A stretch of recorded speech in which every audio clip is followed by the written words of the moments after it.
Silakan Yang Berhormat Bagan sebagai pembahas utama 20 minit. Silakan Yang Berhormat. Terima kasih, Datuk Ketua. Saya turut ingin mengambil bahagian dalam rang undang-undang langkah-langkah sementara bagi pembiayaan kerajaan penyakit coronavirus 2019. Dan juga ingin menyatakan bahawa sokongan secara bersyarat ke atas rang undang-undang ini. Nah, sokongan secara bersyarat ini ialah kerana bagi pihak pembangkang, kami rasa bahawa jumlah suntikan dana adalah tidak mencukupi. Sepatutnya digandakan sebanyak 45 bilion ringgit kepada 90 bilion ringgit. Sungguh pun semasa pemerintahan Pakatan Harapan sebelum ini, tumpuan adalah untuk mengawal lonjakan ataupun penambahan hutang kerajaan persekutuan yang telah meletup ekoran skandal 1MDB dan juga skandal-skandal lain dalam pemerintahan sebelum ini, di mana kita cuba menggunakan hutang yang sedia ada. Tapi memandangkan bahawa kita menghadapi satu krisis pandemik, iaitu once in a lifetime, ada orang sebut cakap once in a generation, di mana tidak pernah berlaku di seluruh dunia. Maka kita lihat keadaan ekonomi dunia global telah meleset. Dan kemelesetan ekonomi juga telah menjejaskan pertumbuhan Malaysia. Dan apa yang amat membimbangkan, sungguh pun kemelesetan ini memang dijangka. Tapi yang amat membimbangkan ialah tahap kemelesetan ini adalah lebih teruk daripada apa yang diduga.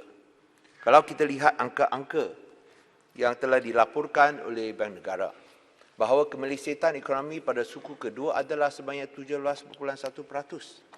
Bukan sahaja ia paling teruk dalam sejarah Malaysia, tetapi juga paling teruk di antara semua negara ASEAN.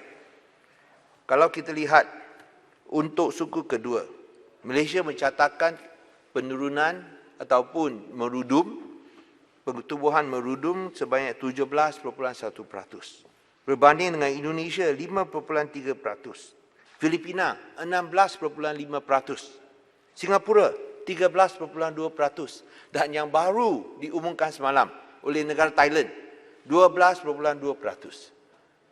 Sungguh pun Thailand dijangka akan mencatatkan satu prestasi yang lebih teruk kerana sektor pelancongan amat terjejas. Sektor pelancongan, Datuk Betul, adalah penyumbang utama untuk GDP negara Thailand, sekali ganda lebih besar daripada Malaysia, tetapi dari segi pertumbuhan ekonomi merudum atau jatuh hanya 12.2%. Berbanding dengan Malaysia 17.1%. Saya rasa Yang Berhormat Menteri Kewangan pun setuju bahawa Malaysia kini dalam kedudukan technical recession. Dan oleh itu kita harus memastikan kita boleh selamatkan ekonomi dengan secepat mungkin. Kerana apabila kita dapat selamatkan ekonomi, maka kita boleh selamatkan perniagaan dan selamatkan pekerjaan. Ini amat perlu sekali. Itulah sebabnya kita lihat. Dan ini saya nak tanya Yang Berhormat Menteri Kewangan tentang status.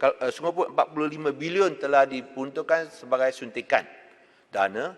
Apakah status pengeluaran dana daripada tabung-tabung ini? Daripada 45 bilion ringgit, berapa banyak telah pun dibelanjakan? Ini penting. Dan kalau kita lihat secara am, untuk 45 bilion, kira-kira adalah 4% GDP. 0.1% kira-kira 1.1 bilion. 45 bilion kira-kira 4% GDP. Tambah dengan multiplier effect, mungkin kita boleh tambah 1% lagi, 5 hingga 6%. Ekoran daripada suntikan 45 bilion sekiranya ia dibelanjakan.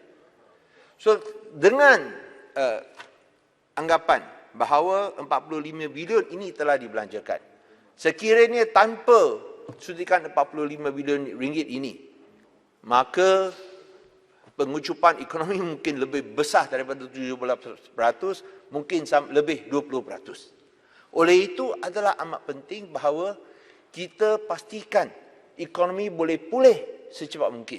Dan itulah sebabnya kami ingin mencadangkan 45 bilion tidak mencukupi. Ia harus ditambah. Gandakan 45 bilion ringgit lagi. Ya, ini akan menaikkan utang kerajaan persekutuan. Tapi dalam keadaan yang amat membimbangkan ini, dalam keadaan krisis ini, saya rasa lebih penting untuk kita selamatkan pekerjaan dan perniagaan daripada bimbang tentang kenaikan utang kerajaan persekutuan. Itu sesuatu yang kita boleh terima. Tetapi dengan syarat, ia mesti disalurkan kepada rakyat. Tak mau diberikan kepada seorang dua. Tak mau diberikan kepada syarikat-syarikat gergasi saja. Tak mau diberikan kepada kroni tertentu saja. Dan pastikan bahawa tender terbuka diamal supaya tidak berlaku ketirisan. Itu amat penting. Tadi betul. Supaya kita dapat pastikan kesan dan impak daripada suntikan dana ini bolehlah dirasai oleh semua rakyat jelata dan tidak hanya oleh orang-orang tertentu saja. Saya sebut di sini kerana saya lihat beberapa sektor yang masih belum pulih. Contohnya sektor pelancongan ataupun hotelan. Pergilah mana-mana hotel di Kuala Lumpur. Pergilah itu restoran-restoran mereka sunyi sepi sungguh. Sunyi sepi sungguh. Dan ini satu keadaan yang membimbangkan dan kita pun boleh jangka ia tidak akan bertambah baik hingga akhir tahun ini. Oleh sebab itu sekiranya kita tak berikan suntikan dana yang sewajarnya, macam mana kita boleh pastikan mereka boleh terus kekal atau survive. Ini amat penting, Datuk Yang Pertua. Kerana bila kita lihat, contohnya bila dicadangkan bahawa moratorium pinjaman bank dilanjutkan 6 bulan lagi. Disebut sebagai jawapan bahawa kita rujuk kepada bank-bank yang akan buat keputusan selepas menemu bual atau perbincangan dengan pelanggan-pelanggan. Aduan yang kita terima dari ini betul. Ialah ramai daripada pelanggan itu bila pergi bank semua mendapat reaksi yang negatif. Tidak positif. Itulah sebabnya sekiranya boleh saya nak minta lanjutkan secara automatik. Boleh. Supaya tentu boleh Ketua Pembangkang. Terima kasih Yang Ketua. Dua perkara yang disentuh oleh Yang Berhormat Bagan yang saya rasa perlu diberi perhatian. Pertama, soal bank. Menteri Kewangan pun ada. Kerana berbeza daripada apa yang disebut moratorium dan kemudahan, saya sebut umpamanya langkah Jerman di antara lain, di mana pinjaman itu tidak memihak kepada bank, memihak kepada ekonomi. Maknanya bank peranan itu harus membantu mempercepat proses, bukan menekan syarat kolateral atau memilih syarikat-syarikat yang sudah ada rekod yang baik dan besar keuntungan. Jadi maknanya tidak membantu dari segi proses membangkit dan juga mengangkat pertumbuhan seperti yang diharapkan.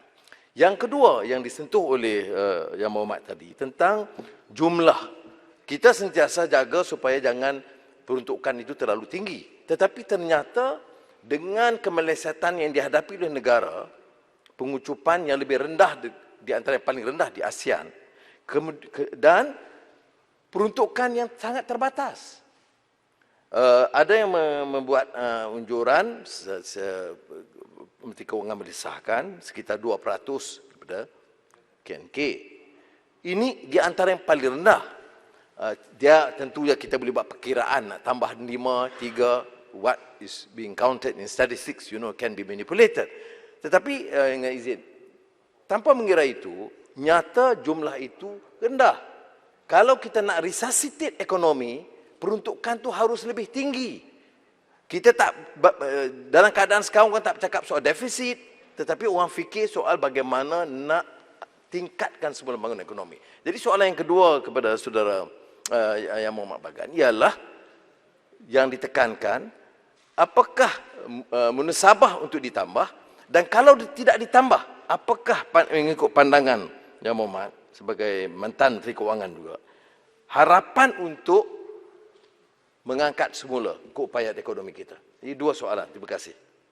Terima kasih daripada Yang Berhormat Pak Dickson. Daripada mantan Menteri Kewangan kepada mantan Menteri Kewangan kepada Menteri Kewangan masa kini. Saya memang bersetuju bahawa kalau kita lihat untuk kita pulihkan semula atau resuscitate the economy adalah perlu bahawa kita berikan suntikan. Dan seperti yang disebut oleh Yang Berhormat Palikson, ini tidak akan memberikan kesan yang teruk kepada bank-bank. 2019, bank-bank telah mencatat keuntungan sebanyak 32 bilion ringgit. Dan Yang Berhormat Menteri Kewangan telah menyatakan bahawa untuk tempoh 6 bulan ini apabila moratorium pinjaman bank dilaksanakan, kos pada mereka adalah hanya 6.4 bilion. Tapi 6.4 bilion ringgit ini telah memberikan kemudahan kepada jumlah pinjaman sebanyak 66.6 bilion ringgit. Itu satu bantuan yang amat besar. Dan sebagai bekas CEO CIMB, saya rasa Yang Berhormat Menteri Kewangan pun faham macam mana pentingnya bantuan kewangan ini kepada bukan sahaja 7.7 juta individu rakyat Malaysia, tapi juga 300,000 syarikat-syarikat SME. Sampai 8 juta yang akan mendapat manfaat. Mengapa tidak kita lanjutkan di mana kosnya hanya 6.4 bilion? Sekiranya bank tak mau jalankan corporate social responsibility, surat untung 32 bilion, tak mau keluarkan lagi 6.4 bilion ringgit. Saya nak meminta bahawa pihak kerajaan janganlah kedekut sangat, keluarkan 6.4 bilion ringgit yang boleh bantu 8 juta individu dan syarikat. Itu permintaan ikhlas daripada pihak kami. Itulah sebabnya kami inginkan jumlah ini digandakan. Contohnya, kita lihat tentang SME financing, RM3,000 diberikan kepada 700,000 syarikat SME. Sudah habis. Banyak yang minta tapi tak dapat. So itu sebab kita perlu gandakan lagi. Kerana keadaan ekonomi teruk. Sekarang telah turun 17.1%. Tentu ada pihak yang cakap, oh ini akan kembali pulih tahun depan. Tapi mengapa kita kena tunggu tahun depan? Kalau tunggu tahun depan, yang mati takkan boleh hidup kembali. Dia tak akan hidup kembali. Yang syarikat yang tutup, dia tak akan buka semula. Yang hilang pekerjaan, macam mana mereka nak tahan, nak survive? Itu sebab lebih baik kita bantu sekarang daripada tunggu tahun depan. Itulah sebabnya kita minta, pihak kami minta, gandakan program prihatin ini. Daripada 45 bilion kepada 90 bilion. Dan tanya yang betul, kalau kita lihat dari segi kenaikan utang, sekarang dinaikkan kepada 60%. Sekiranya kita gandakan 45 bilion, dia juga akan bantu. Saya sikit habis air ini. Dia juga akan bantu perkembangan ekonomi. Saya yakin dia tidak akan lebih 60% dari segi utang untuk GDP. Dan fiskal defisit, kalau kita kira, mengikut perkiraan yang diberikan oleh Yang Berhormat Menteri Kewangan, dengan 45 bilion ringgit ini, fiskal defisit adalah di antara 5.8 hingga 6%. Kalau kita tambah 45 bilion ringgit lagi, kira-kira 9%. Saya rasa kita boleh tahan. Kerana fiskal defisit yang paling teruk dalam sejarah Malaysia adalah tahun 81-82. Di antara 15.1% hingga 16.2%. So 9% bukanlah sesuatu yang amat membimbangkan dan saya yakin sungguh pun mungkin akan dapat perhatian daripada syarikat dana asing, tapi yang penting ialah menyelamatkan pekerjaan dan perniagaan rakyat Malaysia. Itu yang penting. Sila Yang Berhormat Barang Terap. Terima kasih Bagan bercakap tentang soal moratorium tadi. Dah dapat 6 bulan dicadang untuk ditambah lagi 6 bulan. Saya ingat bercakap juga tentang inclusivity, ya. Saya rasa ada satu lagi kelompok dalam masyarakat kita, sementara orang lain yang bankable ni dapat moratorium, ada sekelompok Yang Mak Bagan, mereka yang membuat pinjaman skim microkredit, cukup mikro, iaitu yang seumpama amanah ikhtiar dan sebagainya. Mereka ni tak dapat moratorium seperti mana yang dikecapi oleh SMEs dan juga mereka yang lain. Jadi apa pandangan Yang Mak Bagan terhadap mereka yang membuat pinjaman mikrokredit seumpama amanah ikhtiar ini, supaya mereka juga dapat nikmat moratorium ini, supaya yang mereka pinjam nak bayar balik tiap-tiap minggu tu boleh mereka gunakan untuk belanja bagi keluarga dan kemudiannya terus menyuntik dalam ekonomi negara. Terima kasih. Ini saya memang bersetuju rakan saya yang juga mantan Timbalan Menteri Kewangan, kerana ini amat penting. Apa yang berlaku ialah kita lihat tentang bank-bank, kita tidak lihat tentang mikrokredit. Apa yang kita sebut dalam istilah ekonomi, those that slip between the cracks.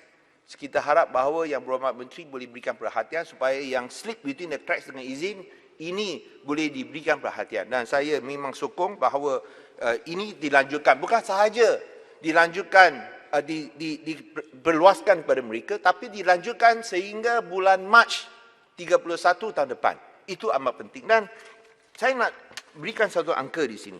Ini daripada Jabatan Perangkaan.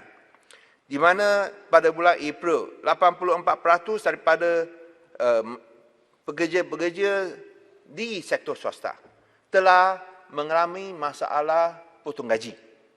Itu Jabatan Perangkaan. Dan Bank Negara juga melaporkan bahawa dalam suku kedua, gaji dalam sektor swasta telah turun 5.6% berbanding tahun lepas. Suku pertama naik 20.1%. Suku kedua turun 5.4%. Oleh itu 5.6%. Oleh itu adalah penting bahawa kita lanjutkan bukan sahaja moratorium tapi juga gandakan itu skim ataupun package rancangan ekonomi ini. Ini adalah sesuatu perkara yang amat penting, Datin, betul. Kerana kalau tidak, dia akan Bagan. Sepang. baik. Nanti kena bagi sedikit masa tambahan. Sikit je Bagan. Bagan, saya nak minta pandangan Bagan. Kalau kita lihat dalam rang undang-undang ini untuk threshold dengan izin insolvency ataupun kebangkrapan, dan dalam fasa 20 hanya meletakkan sebanyak RM100, RM100,000. Setuju tak dengan saya? Sebenarnya jumlah ini pun adalah kecil. Kalau kita lihat di Singapura, jumlah dia untuk personal insolvency adalah Singapore dollar 60,000, dan untuk corporate sebanyak 100,000 Singapore dollar. Sedangkan di sini tidak ada beza. Dia meletakkan satu saja, iaitu individual, bukan melibatkan corporate. Saya lihat dalam peruntukan tidak ada pun pasal corporate. Jadi setuju tak? Kalau 100,000 ni terlalu kecil, terlalu rendah, kadang-kadang interest pun dah boleh mencecah 100,000. Jadi boleh tak, kalau boleh kita naikkan lagi 100,000 tu bukan pada 100,000. Setuju tak? Ini tentu kita akan bincang dalam rang undang-undang yang akan datang. Dan saya rasa apa yang diutarakan oleh Yang Berhormat memang sesuatu yang harus diberikan perhatian. Tapi di sini bila sebut tentang Singapura, semalam Singapura pun dah umumkan bagi suntikan tambahan 8 bilion Sing dollar. Terima kasih Yang Berhormat daripada mana? Sepang. Tambahan 8 bilion Sing dollar. Dan mereka telah keluarkan sebelum ini 100 bilion. So apakah jumlah 45 bilion ringgit tambahan kalau berbanding dengan jumlah yang dibelanjakan ini? So itu sebabnya kita mampu untuk menanggung dia. Biar kita lihat jawapannya oleh Yang Berhormat Menteri Kewangan bahawa yang jumlah 45 bilion ini akan diperolehi daripada pinjaman pasaran domestik. Dan kalau kita lihat di dalam pasaran domestik, sekarang dana yang sedia ada adalah 1.6 trilion. Memang dapat kecairan yang perlu untuk meminjam 45 bilion ringgit lagi. Nah, saya minta bahawa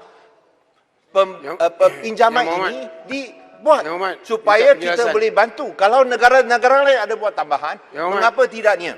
So di sini Dato' Yang Dipertua, saya minta bahawa kita berikan perhatian yang sewajarnya.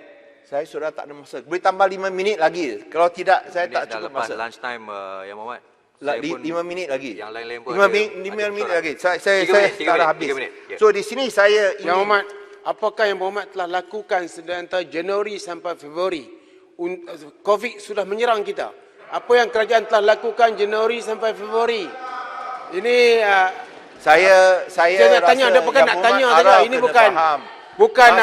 bukan nak ganggu, nak tanya. COVID, apa yang Berhormat telah lakukan daripada Januari kita pun sampai ada Februari? package rancangan sebanyak Yang Muhammad Arau, ya. Yang Muhammad Arau. Saya duduk. Tak, dia diberi, yang Muhammad diberi laluan sebenarnya. Yang Muhammad, tolong. Kita tak ada masa ni, Teruskan. Terus, terima kasih. So, itu masa kita telah buat itu package rancangan 20 bilion. Tapi Point of order. nak buat lebih baik Point of banyak. order Tapi untuk Jelutong. ada perubahan Jelutong. kerajaan telah kena Tak apa. kena sekat oleh Point of kerana order untuk perubahan Jelutong. kerajaan kepada Saya- Perikatan Nasional. 36 Sekejap. Ya. 36 point of order untuk Jelutong. Dia kata pasal malam. Jadi Dia buang masa sangat saya jahat. lah. Betul. Ini adalah merupakan kebodohan statement. Bagi tahu Pak Arau lah, ini bukan Tolong duduk. Baik. Kita beri Yang Muhammad, tolong. Yang Muhammad Arau. Pak Speaker, Arau ni Saya tahu tadi Yang Muhammad Jelutong sebenarnya Yang Muhammad Bagan memberi laluan. Jadi lantai percakapan adalah berada di tangan Yang Muhammad Arau. Boleh kita sambung sekarang? Silakan. Ya. Terima kasih. Ini Yang Muhammad, Jelutong dikenali seluruh Malaysia sebagai Yang Muhammad ahli parlimen saya pasal teruskan. malam. Mana Tuan teruskan. Ya. Ya. Tuan betul. Dari segi kadar pengangguran, sungguh pun telah turun kepada 4.9%. Kita harus mengambil kira bahawa apabila moratorium akhir dan juga skim penjana akhir, yang bimbang ialah kadar pengangguran akan naik. Itulah sebabnya saya sekali lagi meminta dengan penuh keikhlasan bahawa sekiranya boleh dinaikkan 45 bilion, kita akan ketepikan kepentingan politik. Bahawa pihak pembangkang sedia untuk sokong rang undang-undang ini 100% dengan syarat ia mesti naik 45 bilion lagi. 45 bilion ringgit lagi, kalau boleh naik 45 bilion ringgit, tak ada belah bagi, kita sokong. Belah bagi untuk sokong boleh. Tapi naik 45 bilion ringgit ni, marilah kita cipta sejarah. Kerana kita mahu selamatkan ekonomi negara. Kita lihat dari segi penurunan pertumbuhan ekonomi serius. Tak pernah teruk seperti sekarang. Kita kena serius. Dan serius bukan untuk kita tunggu bahawa keadaan akan pulih tahun depan. Tolong. Tidak. Datuk betul. Tolong Bahayanya ialah apabila kita tunggu sampai tahun depan. Kita tidak tahu berapa banyak yang telah pun kehilangan pekerjaan, berapa banyak perniagaan yang sudah gulung tikar, berapa banyak yang mungkin tidak boleh hidup lagi masa itu. Ia sudah terlibat. Oleh sebab itu, saya sekali lagi meminta dengan tambahan 45 bilion ringgit lagi. Bukan satu jumlah yang besar. Bukan sesuatu yang tidak mampu ditanggung oleh kerajaan persekutuan. Pihak pembangkang sedia sokong rang undang-undang ni. Tanpa 45 bilion ringgit, kami rasa ia tidak mencukupi. Ia seperti mencurahkan air di daun keladi. Kerana tak cukup untuk menangani masalah pengucupan ekonomi. Sekali lagi, tambah 45 bilion untuk selamatkan rakyat Malaysia. Saya percaya bank-bank semua mesti berganding bahu. tahun depan kita minta lain kalau tak cukup. Tahun depan kita boleh minta lagi Yang Muhammad. Kita boleh minta lagi. Tak payah. Yang Muhammad. Silakan. Jangan nak umpan lah Yang Muhammad. Bagi RM30 duit wallet lah. Sila akhirkan. Umat Menteri Kewangan bagi RM50. So di sini saya minta, kita mula sebagai permulaan sebelum COVID RM30. Tapi dengan COVID RM50, saya minta tambah lagi RM50 jadi RM100. Zaman yang berumur kata hutang banyak. Negara nak bankrupt. Terima kasih semua.